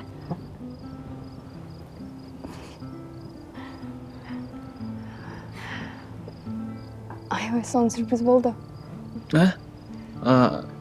О, бирок чындыгын айтсам, бул тууралуу мен деле билген эмес. Калп айтат. Бизди түнү менен уктатпай, ушунун баарын даярдаган ушу киши. Билинбегени менен сиздин жигитиңиз өтө романтик экен. Азыр сиздердин алдыңыздарда шеф-повардан, мындайча айтканда, менден фирменный тамак. Дегустациядан өткөн. Коркпосоңуздар болот.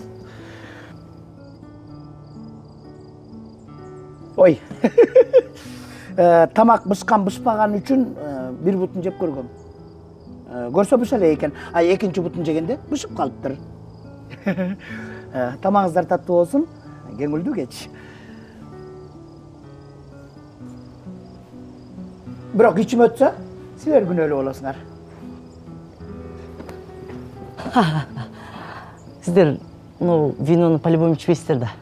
А биз болсо ушуп калдык. Мен эми сен жок, бир жыл кантем?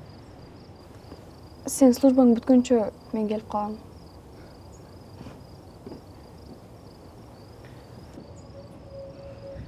Аяна, сага айтайын деген бир сөзүм бар эле. Көптөн бери айта албай жүрмүн. Бирок азыр эң номер один учуру болуп атат. Ошондуктан Аяна, мага турмушка чыкканга макулсуңбу? Жолдош сержант. Не жолдош сержант? Мынтип жүрө берсең качан предложение кыласың? Тем более карачы Аяна, суп-сулуу кыз экен. Бул бир жыл чет өлкөдө жүрөт. Бирөөнү койбойлу, ата бирөө илип кетчү эле. Мага кандай дейсиң, Аяна? Шакегиңиз жок экен. Мен ойлогом да, кыздар сразу эле ответ бербейт го деп, 2-3 күндөн берет депчи. Анын үстүндө шакекти алганга жетишпей калдык. Бирок 3-4 күндөн кийин мен увольнение ачыгам. Шаардан шакек ала келейин, Менден өкүл атамын да. Бирок шакек болсо макул болот белең? Ойлонуп көрөм. Анда силер ойлонгончо, мен силерге өкүл ап атабайын, Макулга, жакшы отургула жаштар. Аябай тамаша экен, Бирок чын эле предложение жасасаң, не демек элең? А сен кылып көр да. You were not alone when you say goodbye. On and on and on to say you were never mine. You were not alone. Never say goodbye. On and on to say you were never mine.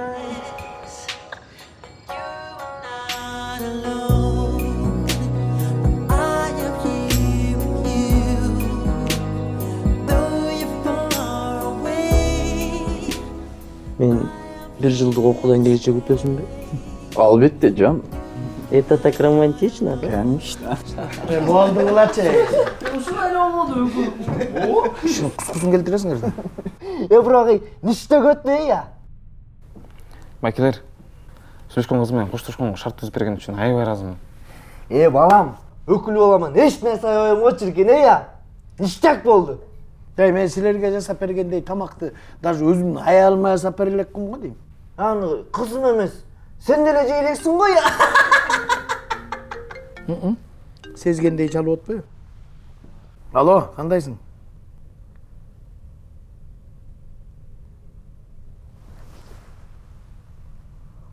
Мирлан, тийбей аялыма.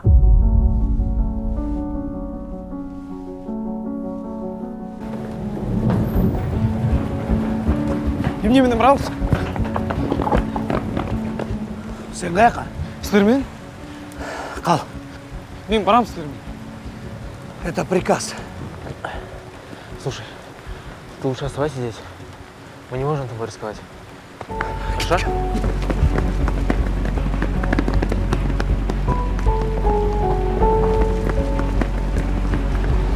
Кандайча КППдан чыгып кетти? Жолдош капитан, уруксатпы?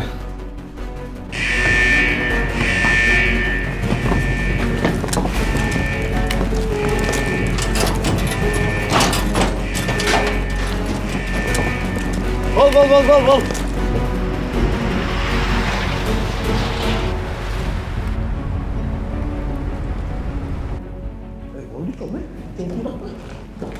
Кандайсың, жан? Жакшысың ба?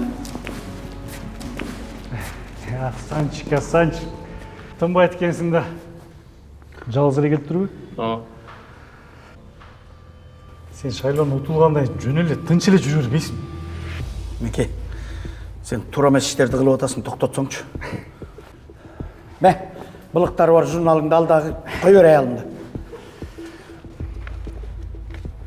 Кой бере албайм. Ушул жерден экөөңөр чыгып кетип эле тынч жашайм десең эле мени ишенет деп атасың. Сен деген тынч жашай албайсың да. Дагы бир нерселер чукуп чыгасың. Экөөбүз эркекче сүйлөшпөдүк беле. Журналыңды бердим, болду, кой бере аялымда. Сапаров. Аябай бала кыял адамсың, Силер болсо билесиңер эмне кылышты. Койсоң, чай, Мики. Давай.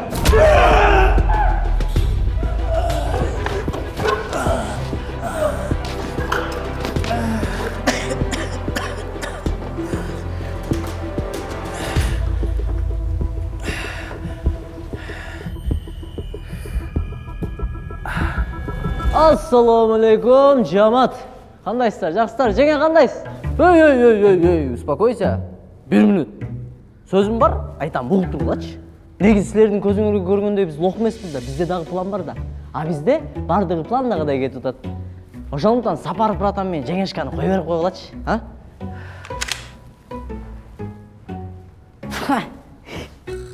Жигиттер, нолардын кой бериш түрү жок?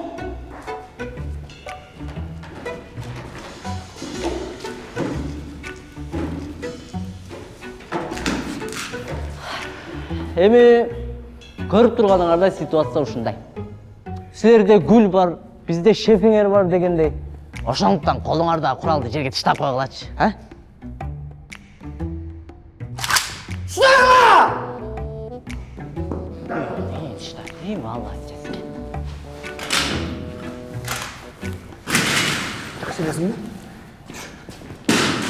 Кандайсың, кызым, эчтек? Ок жок деп айтканды унутуп калган турбаймын. Касты! Калма!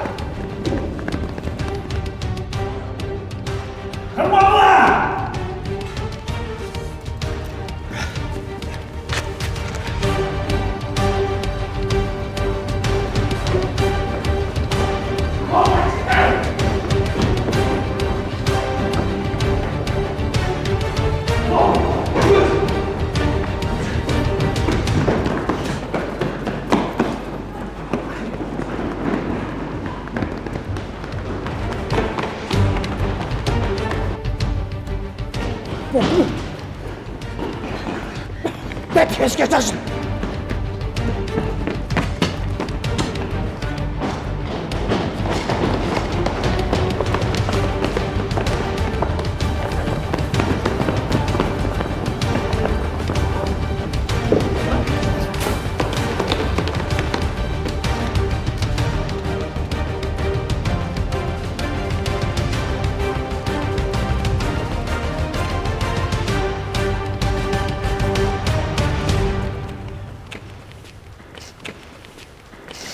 Нучу, Чаке, качанга тешик таппай калдың? Бардык эшиктер жабык экен. Бир эле алдыгы эшик ачык. Андай болсо, тиги эшиктерди булардын баштары менен ачабыз. Ничего себе. Я когда боюсь на кыргызском нормальный разговор. Ну чё, порвем их, как в прошлый раз? Держитесь, мрази! Окой, жашоо муну эч нерсеге үйрөткөн эмес турбайбы? Бирок братан сүйлөгөндө кадимкидей дуктанып кеттим. Дуктанып кетелик да баштай бербейлиби?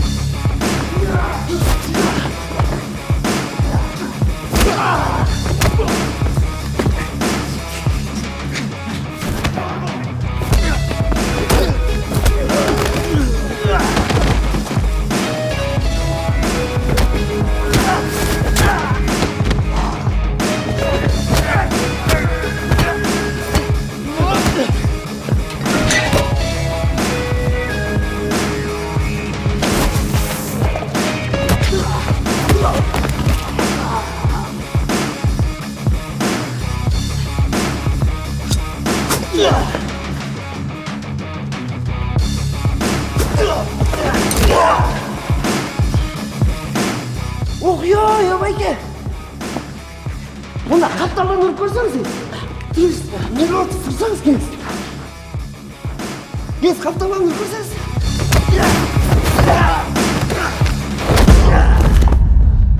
Ох,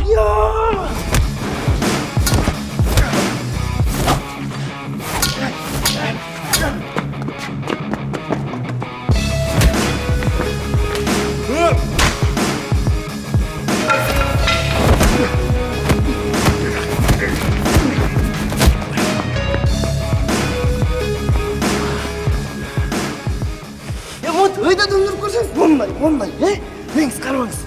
Еңістен бұл.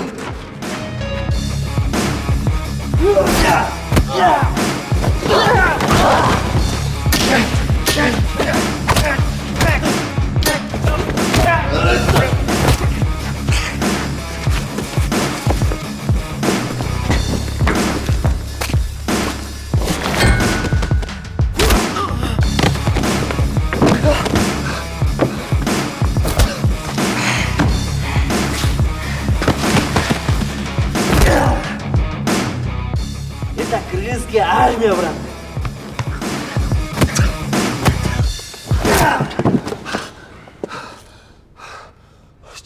Жөнле қойса орым олмақ. Мен өзім әптемекпін. Дай. Жақсы елесіңерім? Жақсы көрсін. Қайыл отқаны?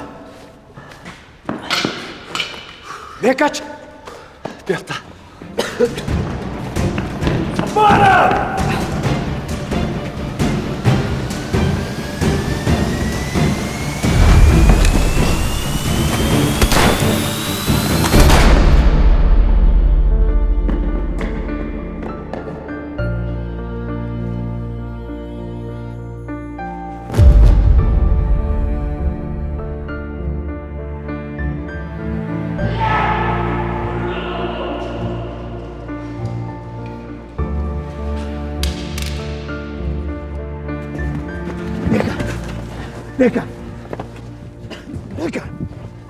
Бека.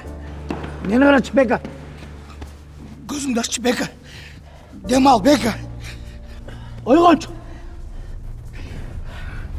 Скоро шықырмайсыңар. Бека. Көзіңді ашшы, Бека. Сен өлмешің керек, Бека.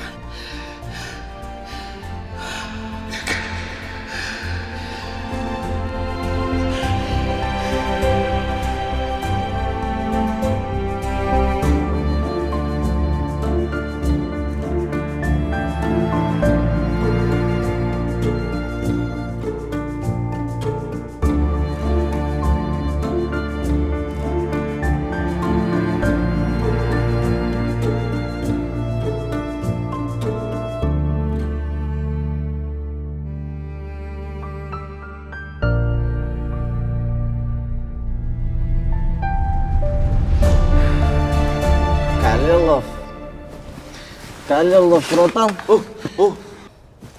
Калилов, братан. Жана оқ ұшып келді ғой. Жашоом дағы бір жолы көз алдымдан өтті. Сен еркекче группадан шығып кетеді екенсің. Не мұншалық жаман көресің бізде?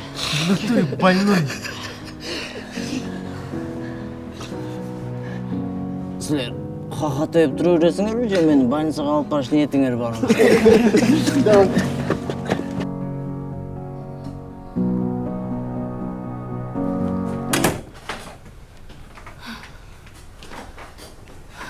Құдай өз сақтаптыр. Жизненно важный органдарын оқ деген жоқ. Абдулметалипов өзіне келді, бирок кішкене салышы керек.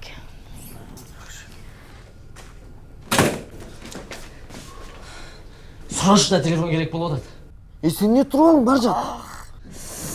Айылға видеосын çalış керек, атама. Ушу кетемді көрсө, Құдайға шүкір балам оқ жептір деп сүйініп қалады. Қойчай? Барғанда той береді қой шіркен. Анна, мечал? Эфрет Сапаров сізді пласқа шақырып отады. Кім?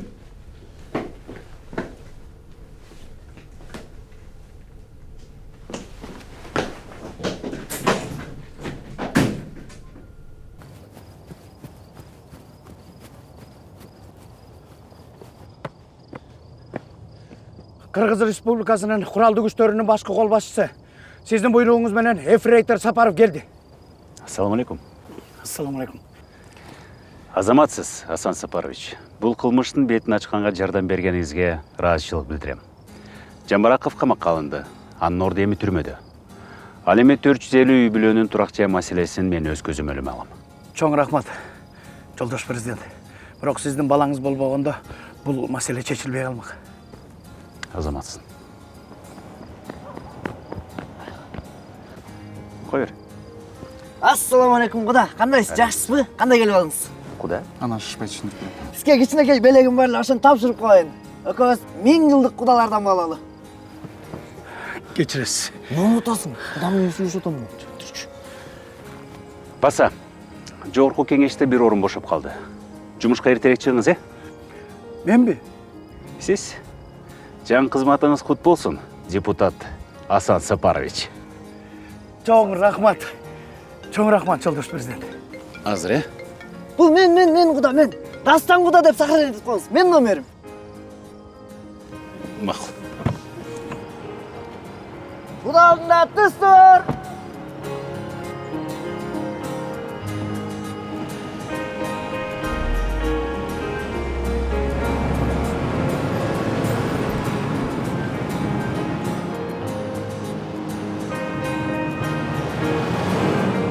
Эркин тур.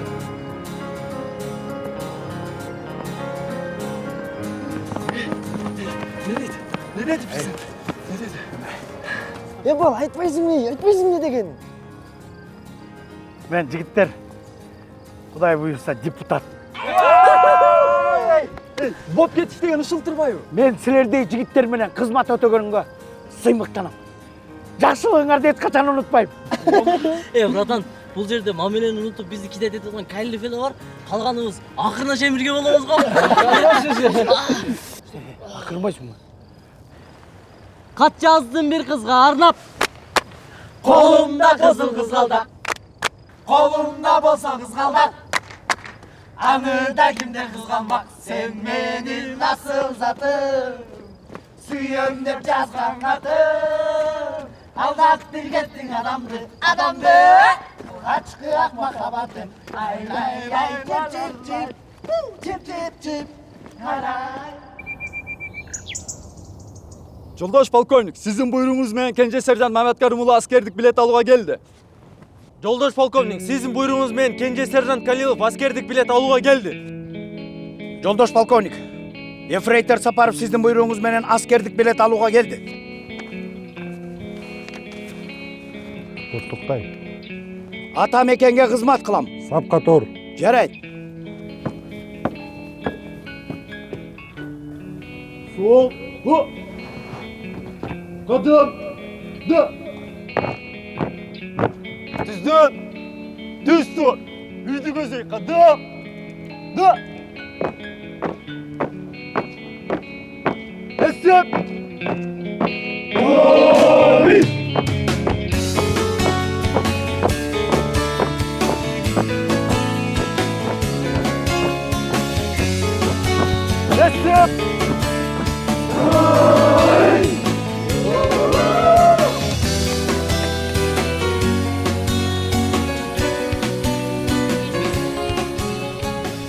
Сапаров.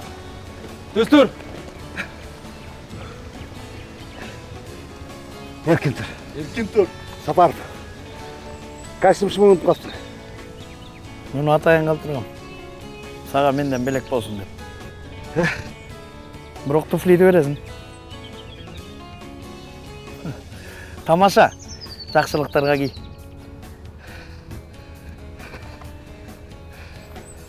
Билем сен жакшы адам экениңди.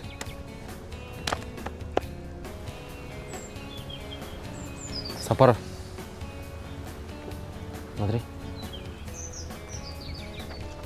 Мейлі.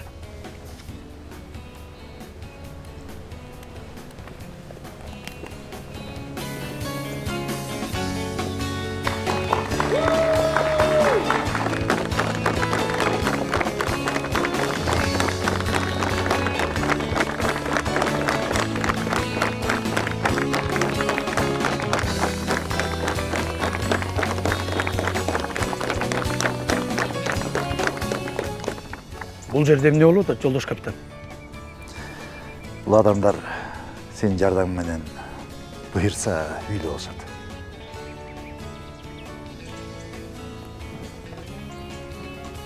Ушул 450 үй бүлөнүн арасында мен да бар болчумун. Канча жылдап маңдай тери менен тапкан акчаны ушул компанияга алдатып үйгө аткайбыз. Эгер сен болбогондо талаада эле калмак экенбиз. Рахмат сага, Сапаров. Эми аскер адамдын милдети өлкөнүн жарандарын коргоо да. Бирок сен кимден коргонун мыкты билесиң. Ата мекенге кызмат кылам. Эркин тур.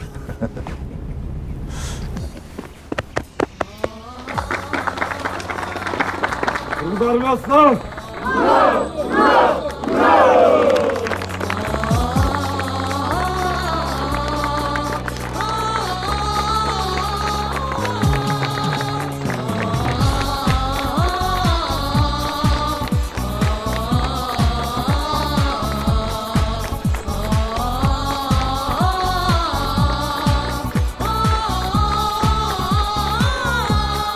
Бұлар достар емес та, бұлар палчандарым.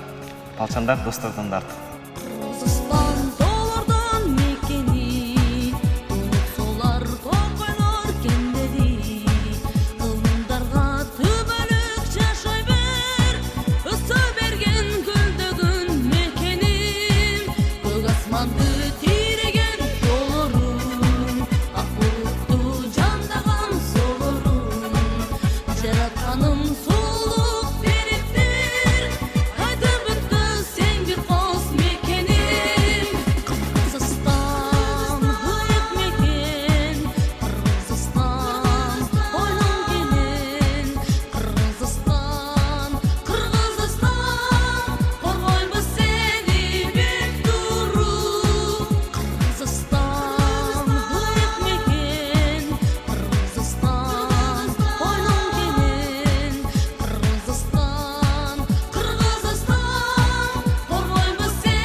Вы не имеете права, я малолетка!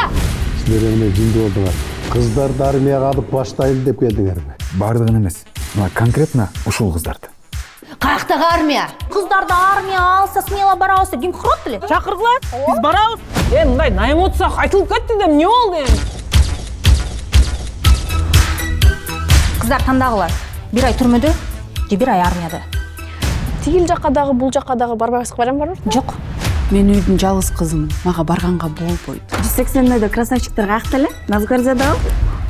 Сүйлөшсөкчү. Годен. Фигураем жок жетим. Бүгүндөн баштап силер чачыңарды дайсанга эмес, шамалга ургатасыңар.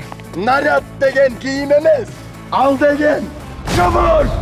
Эми болсо, силер балдардын аркасынан чуркайсыңар.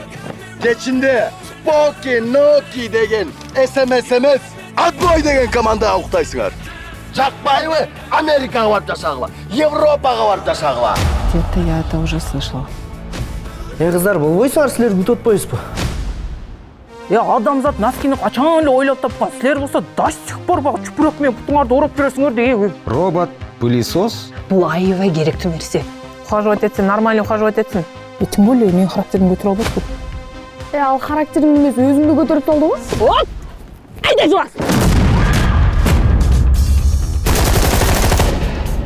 Соревнование? Биз кыздар эркектерге каршыбы? Кстати, силер ким даярдайт, билесиңер? Ал деген легенда да, жалгыз боевой офицер айым. Не отурасыңар? Встать! Апаң болом, болуп тур, апа! Не! Рота, пойдем!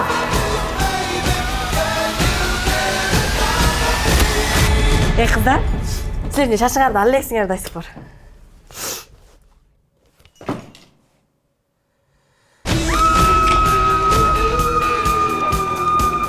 Ар бир кызга бир айда 5 күндөн выходной берсеңиз, Кайсы эрдиң берүү үчүн? сиз менин сөзүмө ишенип кое бериң. Ошо күндөрү алдыбызга чыкпай эле койгула, өзүңөргө эле жакшы болот, а? Тынчтык, аманчылык дегенде, кыздар? Ооба.